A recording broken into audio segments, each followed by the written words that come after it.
si demain il y a extension de l'assistance médicale à la procréation à des femmes qui vivront elles, on voit dans les arguments opposés à cette extension le fait qu'on manque de gamètes.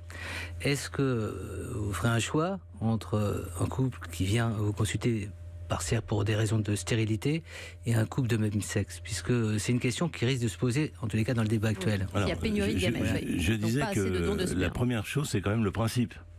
Si le principe est accepté, et tous les principes du CCNE, là, à mon avis, y compris la recherche sur l'embryon, la réalisation d'analyse génétique de l'embryon, le principe est proposé en tous les cas. Ensuite, la réalisation, on va se heurter à des difficultés, c'est évident. Mais je pense que on fera sans doute une libéralisation de l'idée même du don de gamètes, qui n'est pas si simple. Hein. Et là aussi, parmi les donneurs et les donneuses, il y a peut-être un soutien qui n'est pas à négliger, parce que ça se fait pas comme ça. Aujourd'hui, pardonnez-moi, professeur, les donneurs sont rémunérés ? Non. Non, c'est gratuit et anonyme. Aujourd'hui, c'est gratuit et anonyme. Ah, voilà, en France, mais pas en Espagne. Et je pense qu'il faut rester là-dessus pour éviter un commerce. Cela étant, ils n'ont pas la problématique de la pénurie de ovocytes, par exemple, parce qu'effectivement, ils indemnisent la personne parce que c'est effectivement une intervention qui a des conséquences pour la personne. Oui, tu as raison, mais simplement, je pense qu'en discutant sur la table de tous ces problèmes et dans le plan que je souhaite sur la fertilité, nous parlerons du don. Qu'est-ce qui se passe aujourd'hui ?